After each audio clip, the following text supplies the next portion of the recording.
笑顔の魔法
Hello and good morning and welcome to a very special live IGN watch party for the long-rumored, repeatedly leaked remaster of The Elder Scrolls IV Oblivion. I'm your host, Max Scoville, and joining me today are Jada Griffin, Ryan McCaffrey, and Nick Lamone. Hello, everybody. How are you?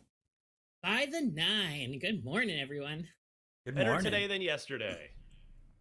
This is an exciting thing to wake up to. This is like a kind of nice little, Christmas morning treat in the middle of whatever month it is presently.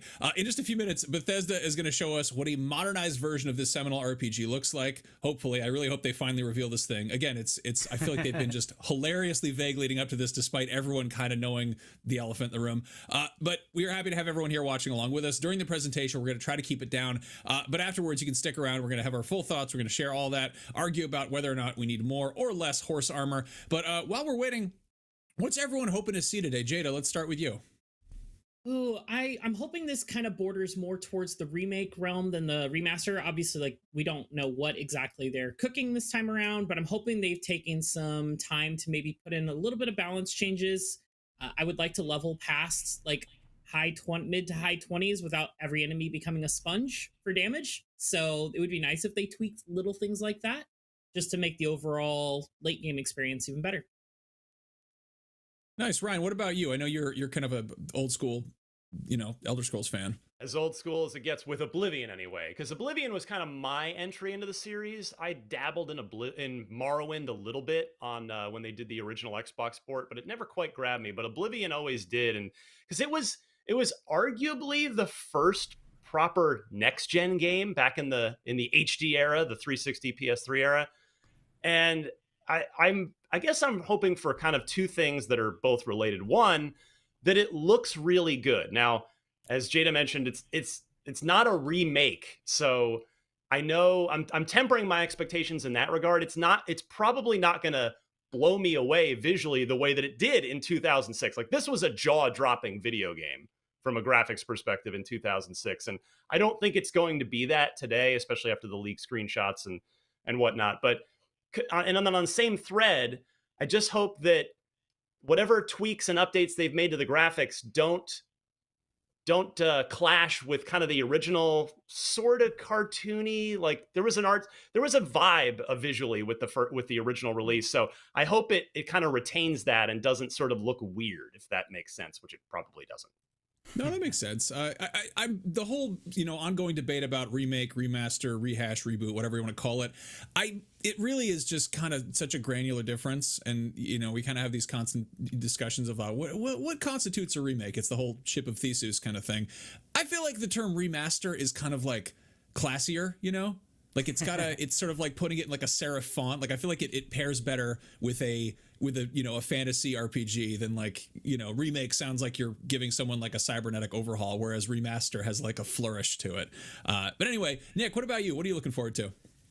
I mean, we've been chatting about it all morning, and it feels like, to me, the good marker for what makes a good remake / remaster is whether or not it can evoke the feeling that I had when I first, left the Cyrodiil sewers for the first time and gazed upon literally my first, like, Grand Theft Auto 3 doesn't really count in my opinion.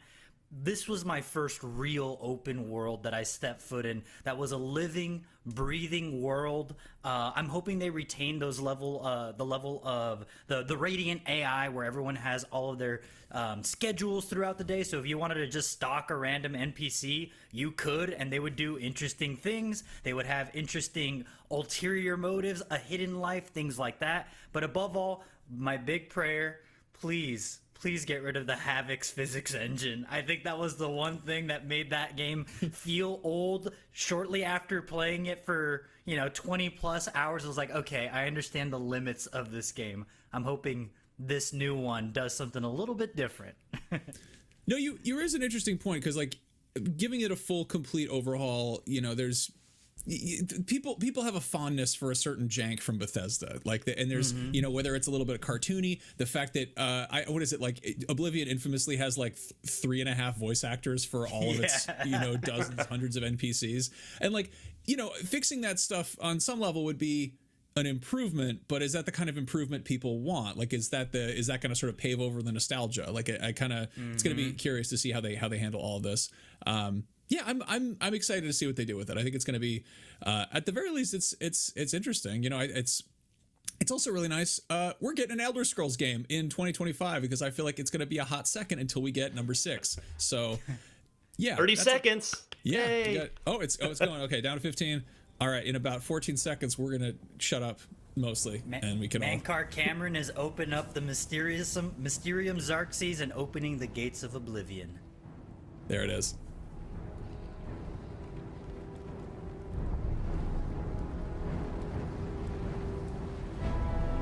Okay, I was looking at a different stream. It said 14 seconds on mine. We got 5 right 3, 2, all right. 1.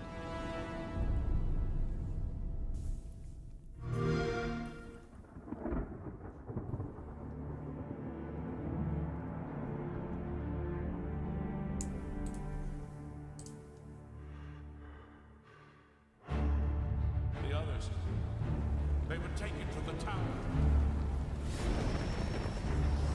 They're behind us. This ends here. Showing off their newly rendered model to try and give you some idea of the detail here. You hold our future. Oh, Patrick Stewart. He's in this Patrick for like Stewart's 5 minutes. Still there. Take with you my blessings and the hope of the Empire. Find him and close shut the jaws of Oblivion. Official.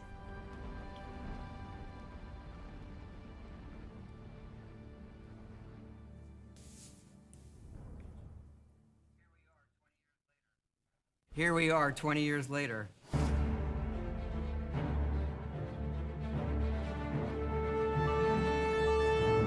When you think about the Elder Scrolls, to us it goes beyond game franchise. Yeah, it's the DNA of Bethesda Game Studios. Obviously, we're working on the 6th chapter here, but what's great about the Elder Scrolls is being able to look back at all of the chapters. Skyrim, Oblivion, Elder Scrolls 6 Morrowind, mentioned? Shadowfall, Arena, and each of them try to define role-playing games and open-world games for their generation. Fans got so connected with the worlds we've made and these stories we're telling, and it's really amazing. Oblivion was a real defining moment in the series and for how we make games. It's not actually an exaggeration. I think when it comes to a remaster, we want people to feel the way they did then, but it's still a game of its time. You want to keep those bones in place. You want I some get of it. that Skeleton. old charm.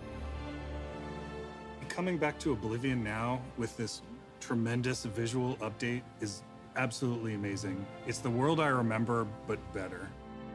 There's so much there, both for the Elder Scrolls world and also this evolution of our games, I think is really, really important for people to take a look back at. Looking back, and Ashley's been there seeing since the everything we've Oblivion days. accomplished in the past 20 years, and working with these people, like, it's really special. Yeah, there Put are some armor on still that horse. quite a few people that We'll I've get worked there. with for that long, and it sort of gave me the warm fuzzies. Oh my God, it's been 20 years? Yeah.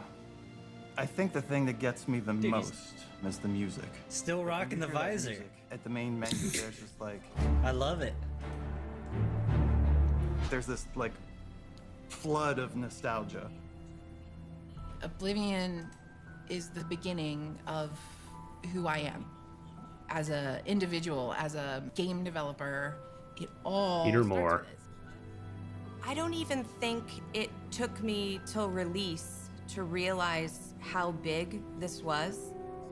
People loved it. Like, they loved it. Such a key moment in our history of making games and the evolution of how we build these worlds, and having players be able to come back and experience that is really amazing. We had that really special moment of coming out into the world for the first time, what that meant to this game. Every time we think about Oblivion, it's, what if we could give that moment to everybody again? I was born 87 years ago. For 65 years, I've ruled as Tamriel's emperor. But for all these years, I've never been... All right, here Nice. we go. have seen the gates of Oblivion, beyond which no eye may see. Oh my god, I love this world so much. Mm-hmm.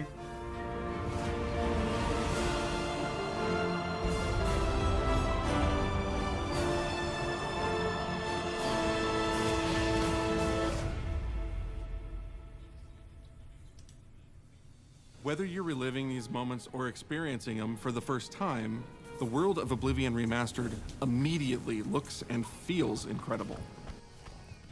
When we decided to remaster Oblivion, we were really picky about finding the right partner. From the very beginning of this project, we had one rule. We weren't going to do this if we weren't going to be able to do it right. Our partners at Virtuous went above and beyond to bring our vision to life. The care and love they've poured into the Oblivion Remaster has been absolutely breathtaking. Welcome to Paris, and welcome to Virtuous. Our team here has been hard at work delivering the best remastered Oblivion experience possible. We've worked with Bethesda Game Studios on other projects in the past, so we know what makes that team and their games special. Looking good, Gate. We wanted to make the remaster more friendly to gamers with modern hardware. This is Oblivion in its most complete form. Wow. About time someone got here. Huzzah!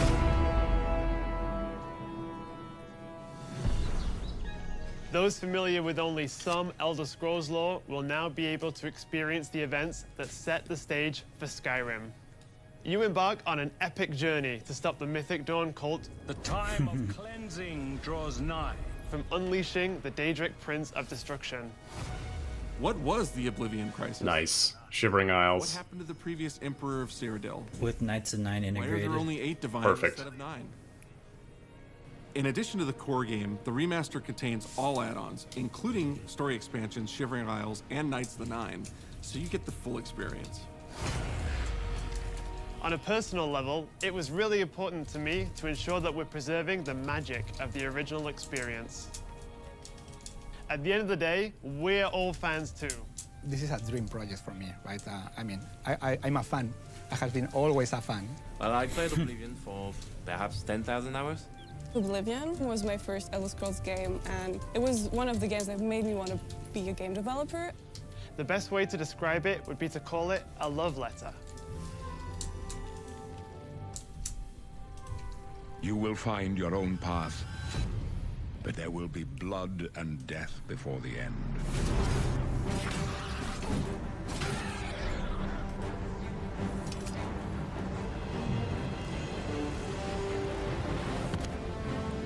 Looks like we just see the Oblivion Gate getting shut here. The technology we used to create the original was cutting edge at the time, but tools have come a long way since then.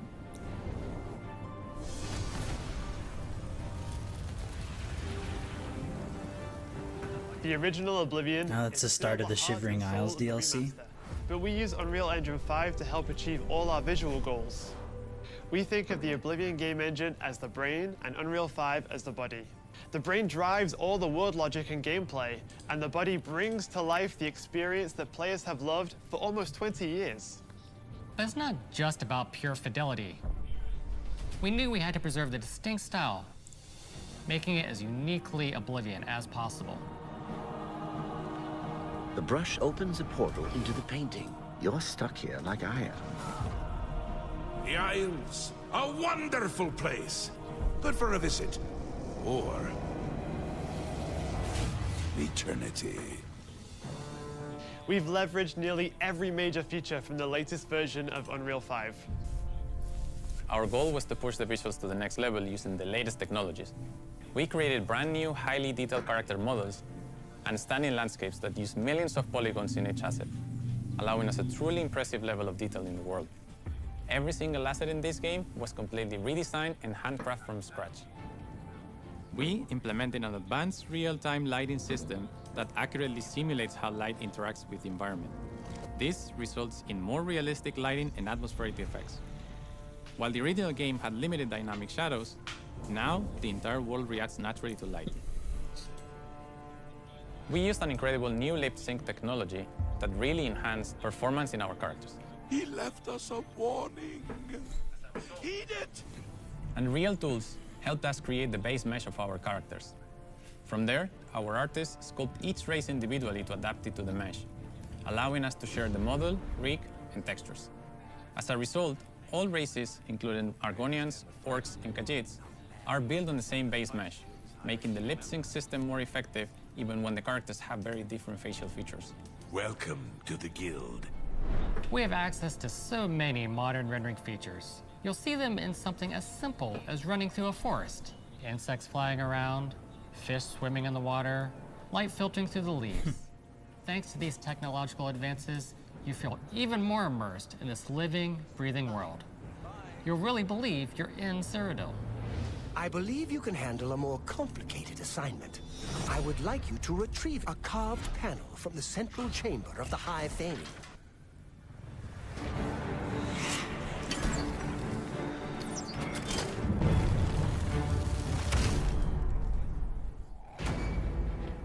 It's not just visuals that we've modernized in the remaster. It's gameplay.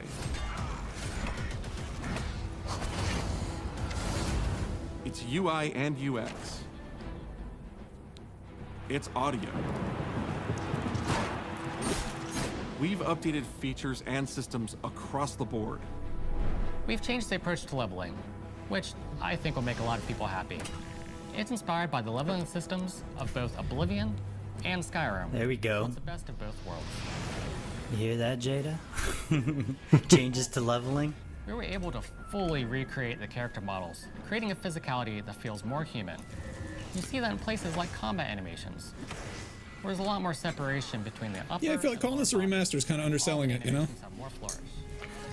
Well, but you know what? Better that than the opposite. I feel like too often it's the opposite in gaming. No, this is killing. This is Under glad this promise, is not over deliver is preferred. Yep. And this is looking fantastic so far. A heck of a lot better than those leaked JPEGs from Virtuous' own website. That didn't really do this any favors. Mm-hmm.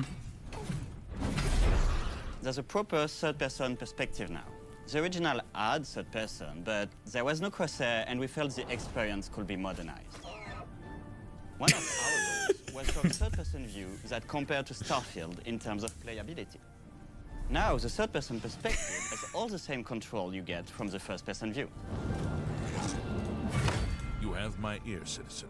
When Oblivion first launched, Greetings. How goes it? Dude, that's so funny. storage limits meant we couldn't have unique voiceovers for all the races. Nice. That's cool that they went back and added more NPC dialogue. Or different voices, represented in the game now sounds unique. Can't stand the sight of those creatures.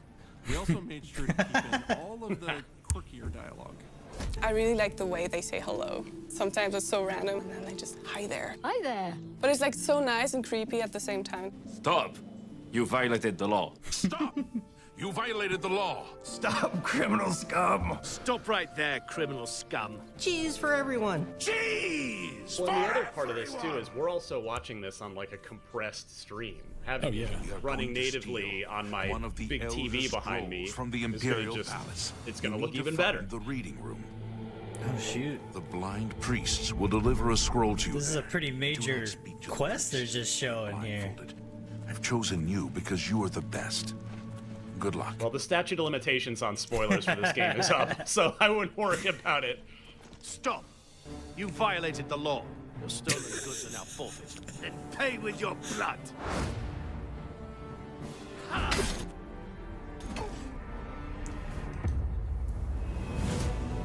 As games have developed over the past 20 years, players have come to expect a certain suite of tools and controls. Like sprinting. Sprinting is an interesting one because there was such a big debate internally among our teams. Some of us were absolute purists, but ultimately, Can we tell my boss we that I need the rest of the day off after this? I'm going to be a little busy. All of the character look. Assuming they're dropping this at the end of the stream, which all the and that leaks has a suggest they are. huge impact from the very beginning of the game. The addition of a sprint is Updated or new nuts. feature was implemented with the player in mind. It's like going back and adding sprint to Halo 1. Yeah, or making it so you can walk and shoot in RE4. What a for players when they think of the game. The mini games are the mini games. The only question is, do I go with a stealth build again, or do I try something new? Like lockpicking.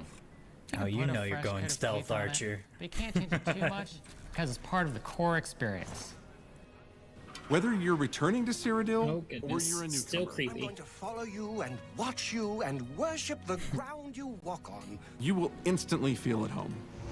It just feels better. We've modernized a lot, but it's still the same incredible adventure and the same carefully handcrafted world. Well, it's about time. Do you know how long we've been waiting? A little on the nose there with how long we've been waiting. I like that they just keep saying 20 years in this, which technically it was in development 20 years ago, but it came out 19 years ago. What we're surrounded by right now. I'm not complaining. No. Made that game. 20 sounds a lot If it better. hadn't been the success that it was.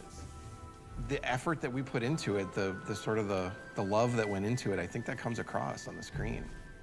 To have worked on something that people care enough where you're in a position where you can remaster it, it's a privilege. And now, that'd be really disappointing if they were like, we're thrilled to announce that it's out today. Oh no, it's been delayed until 2026. To better Don't align say with the that. anniversary. We've even remastered the delay. Shocked at just how good the game looks. The game was delayed. It was supposed to be a day one Xbox 360 launch title. I think they're just Ended going up to needing find a few more themselves months. lost in the world. Even if it's just the music, for example, just walking around for half an hour in the world, you feel something, and that's precious. You're going back to a world that you've been to before, but it's better somehow. Like, it's an intangible thing, but it's like, it's new, it's fun, like it's exciting again. But it's ultimately the same game. There was a lot of respect for what was before, and I think the fans will appreciate that. From all of us at Bethesda Game Studios and Virtuous, we want to thank you for joining us today. Oblivion has a very special place in my heart, and being able to work on this remaster and bring it to a new generation of players has been an incredible experience. We were too excited to get it in your hands and didn't want to just show it off to you and then make you have to Sounds like it's out today. Mm-hmm. The best part of Flip my that Switch, job Xbox, is that let's I get go. to be the one to announce that the Oblivion Remaster will be available today. Dang. Confirmed Shadow Drop. I love it. All right. Time to download. Now I'm like already ready. Like, let's go. There we go. Where is it? All these years, I've never been the ruler of my own dreams. This is the 27th of last seed. The year of Akatosh. Ah, mud crabs! Filthy creatures. These are the closing days of the third era. And the final hours of my life.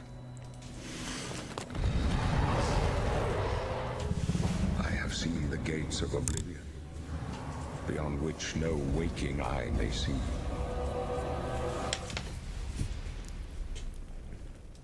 This is only the beginning.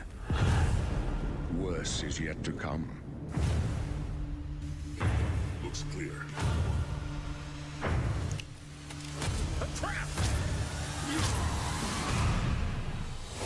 The time of cleansing draws nigh. Who now will save us from the coming darkness?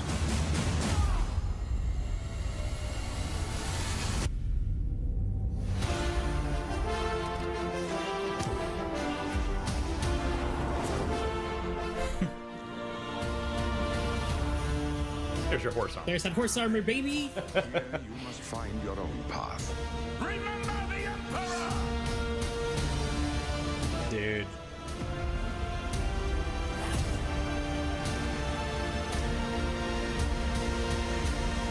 Oh, they actually showed the unicorn.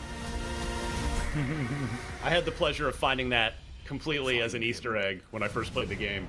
And close shut the jaws. Had to tame it, and then I could ride it.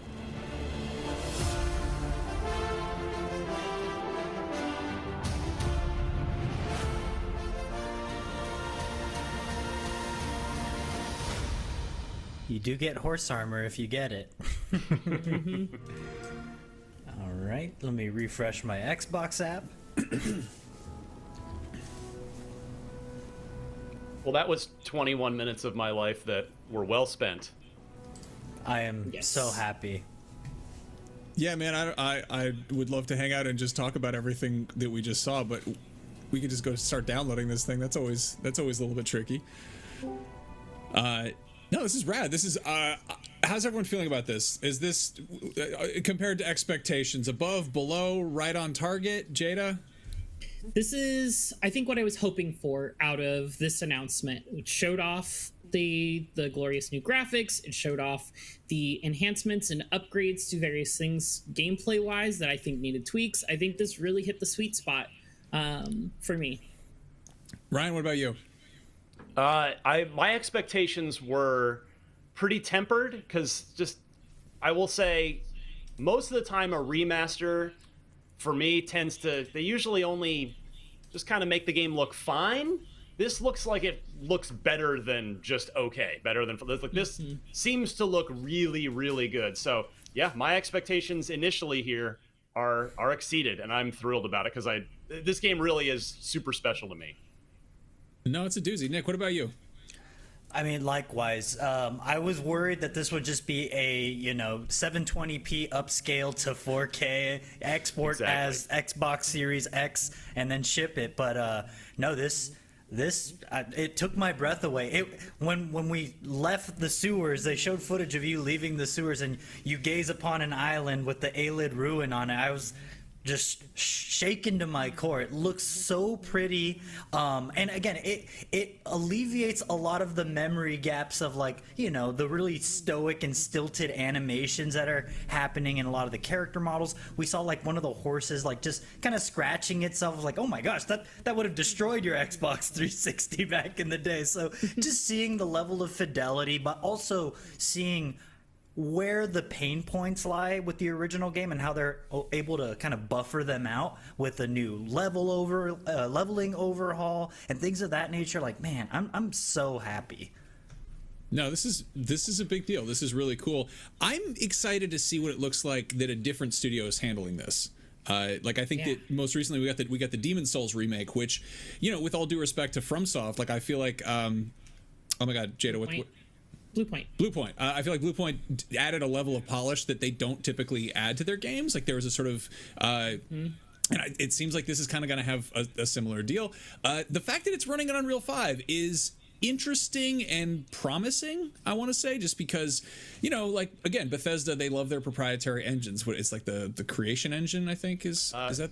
That's what they call it now. It was Gamebryo back when Oblivion was made, and they just changed the name of it. It kind of evolved into and it's got its charm, but again, it's I can't help but feel like, again, I don't make games, but I feel like if you're also, if you're staffing up and trying to get people who've been cutting their teeth on this, widely available engine, maybe there's less training involved than showing them the ropes for this jerry-rigged thing that was developed in-house, which is a nice perk there, but. Yeah, not only that, Max, but it does beg the question, is the Elder Scrolls 6 throwing Creation out, and are they going to do Elder Scrolls 6 on Unreal? Because, why would you remaster this in Unreal? Why would you spend those resources, again, getting everybody on those tools? And also, the complaints about Creation are pretty widespread at this point. Starfield really kind of felt like, and it was said at the time when the game first came out, it's not that it's a bad looking game, but there's a lot of, I would just say, kind of technological artifacts in it, from the way the NPCs look, and there's just a lot to it where I for one would, if Bethesda announces that Elder Scrolls 6 is going to be on Unreal and that they're letting Creation go after 25 years or whatever it is, I'll be happy about it. I am not married to Creation Engine. I think it'd be great if this is kind of a harbinger of what's to come. Yeah. Elder Scrolls 6. I mean, I think it says a lot that CD Projekt Red, they had their Red engine developed in house, and they put out two of the best RPGs of all time with The Witcher 3 and Cyberpunk, and then with The Witcher 4, they're like, nah, we're doing Unreal. yeah, I don't know if it's if the engine has what they need out of it, or if it's just one less thing to try to fine tune and worry about. But yeah, it's promising. But yeah, as for I mean, it would be really awkward if Elder Scrolls 6 came out and looked like not as good, or like just very different from Oblivion. Like obviously game sequels look different from each other, but the level, if it didn't have this kind of polish and such with the lighting and such that they really touched on in this Elder Scrolls 6 won't be out on this generation of consoles. I don't think so. That's true. It's a good point. I think that'll be a moot argument. yeah, that one's a ways off. I'm alluded really happy to about working this. on it, right? They just at the very top, like, oh, while we're working on this, we decided to make this. That was very carefully choreographed damage control in advance. Like they know full well that people are like, I mean, they announced the Elder Scrolls in, was that 2018? Yeah. Like it's been there for a cool minute, and it's kind of like, yeah, I mean, it's nice that we have something to play.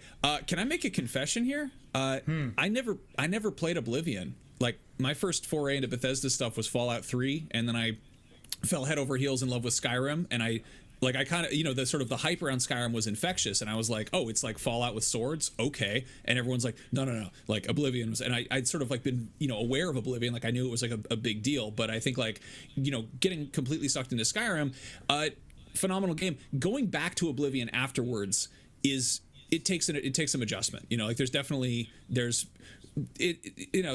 I feel like the menus and stuff are considerably, I don't know, for lack of a better word, clunkier. Like they feel more suited for navigating with a mouse and keyboard, which is great if you're doing that. But I mean, if you're playing with a controller, different story entirely. And it's kind of interesting to see them try to split the difference between what people remember about Oblivion and the sort of more streamlined approach that was introduced in Skyrim.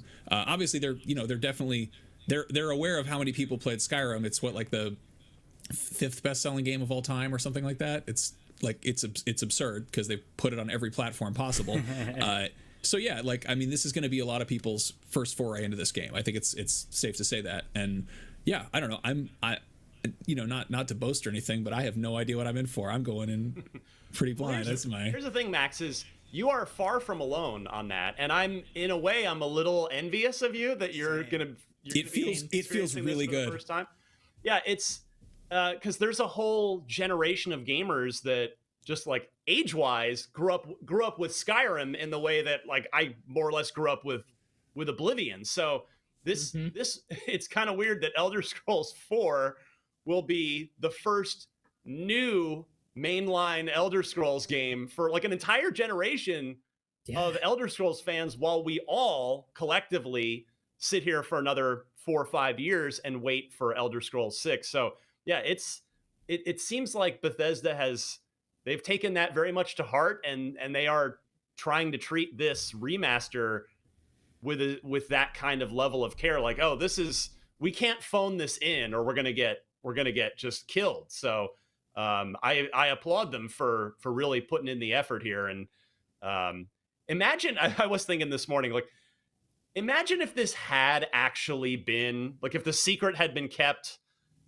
That if this were really truly a shock this morning, I mean, we knew what was coming, but I think it speaks to how well this has come across so far after this 20-minute stream, that we're all this excited about it, even after the surprise was spoiled months, actually, years ago from the Microsoft FTC case document.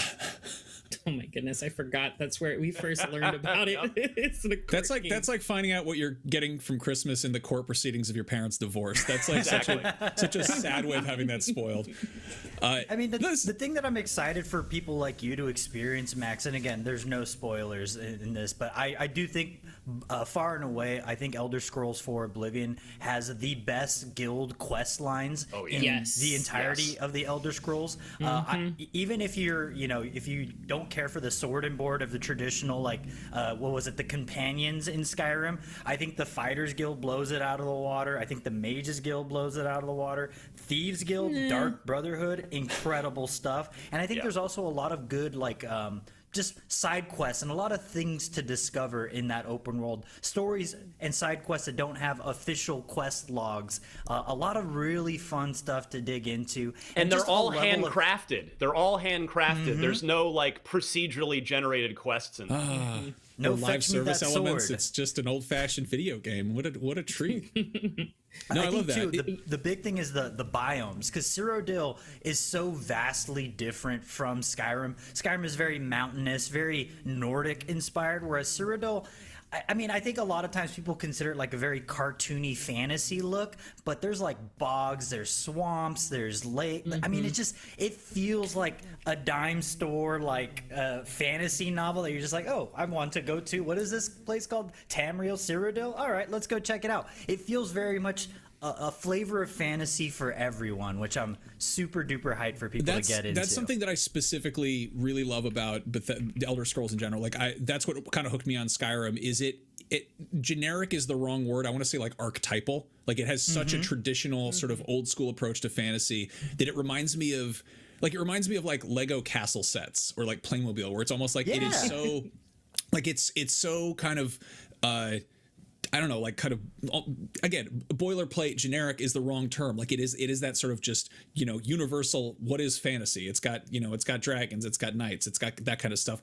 And because of that, you get to kind of fill in the blanks with your own, like it feels like it allows for some real role playing, because like, I don't know, a lot of kind of, I don't know, more ambitious fantasy, again, I'm making it sound like it's a bad thing. I really do love it when there's a kind of like old school approach to fantasy. Like when some things get like too out there and too weird, I'm like kind of just second guessing the world, because I'm like, I don't know how I feel about this place. I don't know. But it's like this just makes me feel like a little kid again. I'm running around with a sword fighting dragons or imps.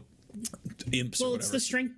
That's the strength in good world building, is when you have this kind of consistency in the rules of the world and what makes sense. And when those types of things break during your experience, it pulls you out immediately. And thankfully, outside of bugs and stuff that we usually get in Bethesda games, that they usually do a really good job of keeping you immersed in the world and not breaking their own world's rules. I don't know if Nick or Jada would disagree with me, but kind of on this topic, I want to give one suggestion to Max, to anybody that's playing this for the first time. Oh, yes, please. And that is, because I reviewed this game back on what we call a debug kit. I'm not going to explain it, but I had to start over when the game actually came out, because I reviewed this game for Official Xbox Magazine back in the day. And I deployed this strategy on the second time, and I had an even better time with the game. And so my suggestion, my polite suggestion, is to either power through the main quest right away or ignore it completely until you've kind of had your fill of everything. And the reason I say that is, if you want to, I don't think this is really a spoiler, but there are Oblivion gates. We saw them in the video. The Oblivion gates, as you make your way through the main quest, they just start like popping up nearby, and you have to clean them out. Basically, you have to kill everything and deal with everything. So that, to me, I kind of ended up getting annoyed by that over time while I was trying to do other stuff. So the second time that I played through it, I just powered through the main quest, got it done, and then I had the entire rest of the game, all those faction quest lines that Nick's talking about. I had the entire rest of the game in front of me to just enjoy at my own pace. So cool. That's my polite suggestion that anybody can take or leave if they want to. I think it really just depends on your own enjoyment for open world games, just because, and how much you get out of open world games. I'm very much a completionist type player. So for me, I tend to do all the side stuff first, and then I power through the story, because I just want to have just like movie style of gameplay, just story mission until I see credits, and knowing I'm hitting that 100% once those credits roll. I think either option is totally valid in this game, but yes, to Ryan's point, those Oblivion gates can get a little frustrating when they start popping up every 5 to 10 minutes. It feels like. So I'm curious. Plus, there's only 7 variations. I'm with Ryan originally, because I think that like when you have all of the Oblivion gates pop out, a lot of enemies tend to spawn with them, and that means that you can't fast travel anymore. You can't wait to heal and things like that. So there is this level of like, all right, I gotta go clear out this thing, which will take me about 10 minutes. The one thing I'm hopeful for in this remaster is that they mentioned talking about overhauling the leveling system and the skill system, and I'm hoping that there is actually some meaningful reward to clearing out Oblivion gates, because at a certain point in the base game, once you clear out an Oblivion gate, you get rewarded a sigil that is very quickly like, all right, well, this is kind of useless. I have better gear than this. So I'm hoping that they rebalance it and incentivize you to actually go in. But if I may make a suggestion. Go on. The second somebody mentions Wayne and Priory, do not go there, because that's when all the Oblivion gates start spawning. Good to know. Good to know. No, this is helpful, because like Skyrim, for instance, the main like Alduin dragon storyline is not that long. Like it's, I think you could power through it in like 4 or 5 hours or something if you're really gunning it. And a lot of people get sidetracked. That's sort of by design. It's kind of like that's a cool storyline to put on the front of the box. But like other quest lines are way more fleshed out, way more robust, and it's kind of funny that's just sort of the. I guess my question is the Oblivion Gate storyline, is it kind of similar? Is it like a sort of manageable length, or is it? It's pretty short. Okay. Yeah, maybe 20. I don't know. It's just old memory. Maybe 20 hours, something like that. Yeah, sounds about right. Yeah, that's interesting. There's definitely more stuff to do in the whole game than there is that. Oh yeah. Yeah. No, that's. I think it's closer to like 6 hours the main quest. But again, I was a high schooler when this game came out, so Your my time memory was is a little worthless bit back skewed. Exactly. Yeah. No. That's again. No one. I mean, some people play open world games that way, but it sort of requires a real conscious commitment to like the thing you're doing directly in front of you. Like these things are by design meant to sort of tug on the various ADD, thought processes and tug you in different directions. I mean, like, Skyrim, you'll be on your way to save the realm from dragons, and you meet a talking dog, and you're like, well, I gotta see where this goes. This is gonna take me places. The one thing I will recommend for you, Max, as well as any others who are playing Oblivion for the first time, and that starts with your character creation.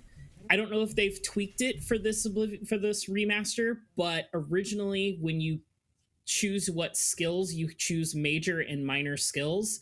You only level up once you've leveled up your major skills enough times. I believe it was 10 points in a major skill to trigger a level up. And that could cause you to level up really fast, and enemies scale. A lot of the enemies in the world scale with you.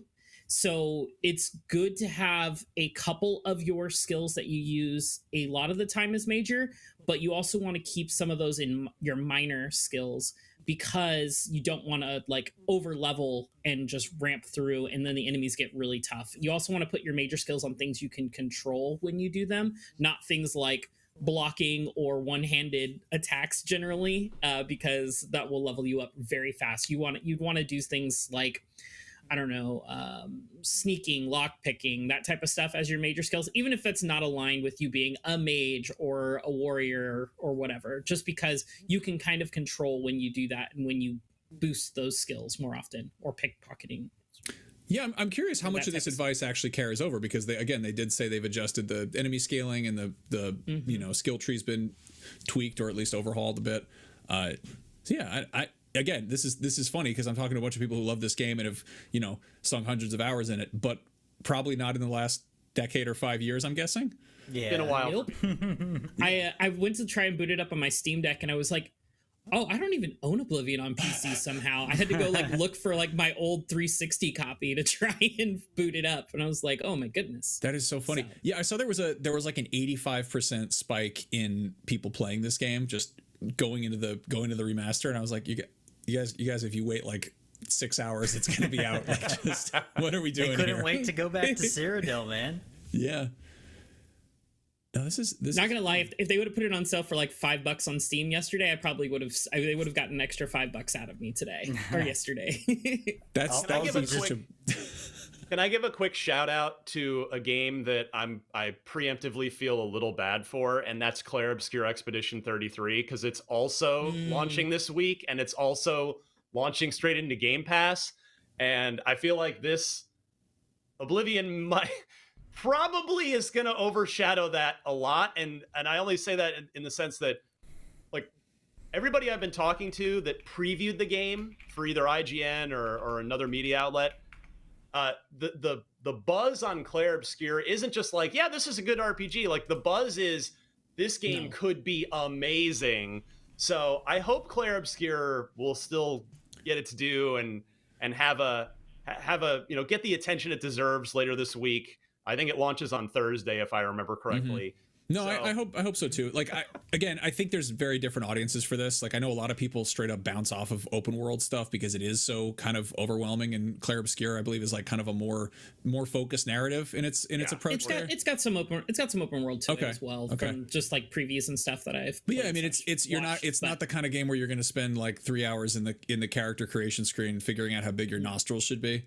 It's a little more kind of bespoke in that department. So yeah, I'm also, again, as excited as everyone is to be nostalgic about something and see like an overhauled thing of something they remember fondly, in some cases familiarity breeds contempt, and sometimes people just want something new entirely, and I fully applaud that mentality because isn't the point of venturing into a strange, mysterious, magical world to see something new? But again, there's also sometimes you just want to go back to a place you had a good time. So to be fair, I think with some of the redone visuals in this, a lot of it's going to look brand new to even us veterans of the series. We're like, I think I remember this building, but man, it looks so different from how it did 20 years ago. Oh, now there I go, giving them an extra year as well. 19 years ago. I love that though, because there's we memorize the geography of fake locations all the time in games. Like, there's that certain degree of like, oh, I know where I am, and it's like, you're not anywhere. You're sitting in your couch playing Xbox. Like, what are you talking about? And like, you get that thing where if you go back to your hometown you haven't been to in a while, and you're like, what neighborhood am I in? You get kind of turned around. Like, things aren't maybe quite how you remember them, and it's really funny seeing that effect applied to a virtual space as well, because it is going to be like, is that tree always there? Did they change the grass? And it's like, yeah, they changed all the grass. It's all the trees. They're all new, but you'll probably find your way around pretty good. Just looking at the deluxe edition upgrade, I'm seeing what that if there's no real description of what it is. Does it include horse armor? I hope so. I'm pretty sure it has horse armor. I saw that mentioned in that end card that they showcased. Oh, that's very funny. Okay, so now the big question is, we got Oblivion squared away. Mm-hmm. What's the next? Where's Morrowind? Yeah, where's Morrowind? I think that one would need a little bit more of a remaster. It definitely would need more of a remake, but we've seen other studios look at Capcom, what they've done with Resident Evil, where they've done, hey, here's a remake, here's a new one, here's a remake, here's a new one. Now, granted, at this pacing with Bethesda and Elder Scrolls, that means we won't be seeing a Morrowind remake until 2030? You don't know that. That's not. I don't know. You never know. It's not. I mean, look at how much they've built for this game. Like, look at all these assets they've put together. Like, if they've got the bulk of these things, and again, there's looking at the jump between Morrowind and Oblivion and Skyrim. Like, clearly they made new stuff along the way. But at the same time, if the objective here is to sort of give an older game a bit of a to zhuzh it up a little bit, make it look modernized enough. If they can do that to Oblivion, I feel like taking the Morrowind, the skeleton effectively, and then populating it with stuff that they've made for this model or this version. No, Max, skeletons are very different from Oblivion to Morrowind. They look very different. Well, actually, Max, you touched on something a little bit earlier about talking about how Bluepoint, when they remade Demon's Souls, they made some changes to the game, and I think one of those changes that I know has been talked to death at this point, but I think that there was a pretty significant change to that game's art direction in a way that made the game feel very different, and that's something that's, I think, very similarly happening here with Oblivion, where I do think that the art direction's changed from a more cartoony look to something that is more quote-unquote realistic. But I do think that it's a strategic decision for Bethesda as a whole, because this looks more in line with all the character models that we've seen in Elder Scrolls Online. Because, as someone who's really poured countless of hours into Oblivion, when I look at Elder Scrolls Online, like the Dark Elves, the Dunmer in Elder Scrolls Online, I'm like, who the heck is that? I don't know who that is. Like, that's not my Dark Elf. But no, that is the canonical look for Dark Elves. It's just not something I'm used to, because I had the 360 Creation Engine Dark Elf to thank for that. So I do think this is a smart choice of making everything have some level of cohesion from game to game in a way that wasn't present before. So hats off to them, because I think that's a really tough thing to pull off, and I think that they are maintaining a level of consistency here that I can't help but applaud. People love Elder Scrolls Online. I've never touched it because I'm not a big MMO guy, but happy that there is some level of like, okay, there is some connective tissue here now, and it feels correct to me. No, that's totally true. Again, ESO I know has done a lot of sort of victory laps where they're like, great news, you're going back to Morrowind. Hey, we've added Cyrodiil, and like people got excited about that. But again, it's not like I remember checking out ESO really early on. I did like a preview for it where, and I was coming at it as like a Skyrim fan. But at the end of the day, like it's a different kind of game. And, I kind of was like, oh, this is not what I want. But I feel like in this case, like Oblivion that's a conventional Elder Scrolls game. So this is like much more my cup of tea. I'm very, interested to see what we have here. Yeah. And like, again, all due respect to, to Starfield, like that was a new thing, and that's great. And I applaud like Bethesda for making something new and trying something new. But at the same time, like there's a sort of level of like, yeah, but you guys have a couple, like Fallout and Skyrim are like these two things that we love dearly, and we like want to see them kind of push forward and try new things. But if they're too different, we don't like it. But it's got to be like a little, but it can't be just totally the same. Yeah. It's such a, they're threading a needle over there. Fine line, yeah. Yeah. I think it's the handcrafted nature of something like Fallout or Elder Scrolls, right? Like, obviously, something like Starfield is handcrafted. I think that the Starfield main quest line is incredible. I think that the faction stuff is very good. Basically, wherever a human touched the game, it feels like they did a good job of evoking that Bethesda feeling. Where I think Starfield differs from something like Fallout or Elder Scrolls is that when you explore the open world, there was the premise in Starfield that there would be planets to explore and that there would be stuff to see and do. But in reality, it all kind of boiled down to there's about 3 areas of interest on each planet that you'll visit. And everything between there is basically just barren wasteland. So, like, I get it. It's totally cool. But I think the reason why people love Bethesda games is because there is this level of, like, my goal is to get from A to C. But along the way, I'm going to go to A1, A2, B2, B4, and somehow wind up at Z. And that's where I think the beauty is. You get lost in the world, whereas in Starfield it kind of lost that a little bit. So I'm curious to see what, moving forward, what lessons Bethesda has learned from Starfield and how they're going to like retroactively take a look at that when they make something like Elder Scrolls 6 or, inevitably Fallout 5. Mm-hmm. I mean, on that note, I don't think it's beyond the realm of possibility that we see a Fallout remake along these lines. Have we seen like leaks about that or something? Yeah. Fallout 3 Remastered has been a thing that's been rumored, I think, just as long as the Oblivion Remaster. What about New Vegas? Do New Vegas. I mean, it makes all the sense in the world with how big the show is, and to Nick's point, I mean, Todd Howard has said directly to me on IGN a couple of years ago that he's not going to outsource Fallout 5 to any, whether it's to Obsidian or anybody else. Like, he's going to do it, and that means we're literally at least 10 years away from Fallout 5. Yep. Like, that is not an exaggeration in the slightest, because it'll take 5+ years to make, but we're still 4 to 5 years or so away from Elder Scrolls 6 being done. So it makes all the sense in the world to remaster one of the old Fallouts and or do another like totally new, bespoke, New Vegas-like Fallout game as well. Yeah, I mean, also, we're getting kind of off the beaten path here, but like given the massive success of Baldur's Gate 3, I feel like we are definitely due for a Fallout 1 and 2 remake. Like there's clearly interest in a turn-based isometric experience. So just throwing that out there, That would rule so hard. Oh my God, I love Fallout 1 and 2. I mean, with how good this Oblivion one's looking right now, I would be very happy to see Fallout 3 or Vegas get this type of treatment so I could play it on modern hardware and make it look as good as they're gonna remake Elder Scrolls Redguard instead. Sorry, guys. Oh, okay, yeah, that's good. Cool. I'm down with that. All right. Well, I think we all have our work cut out for her, which is to go download Oblivion and start that up.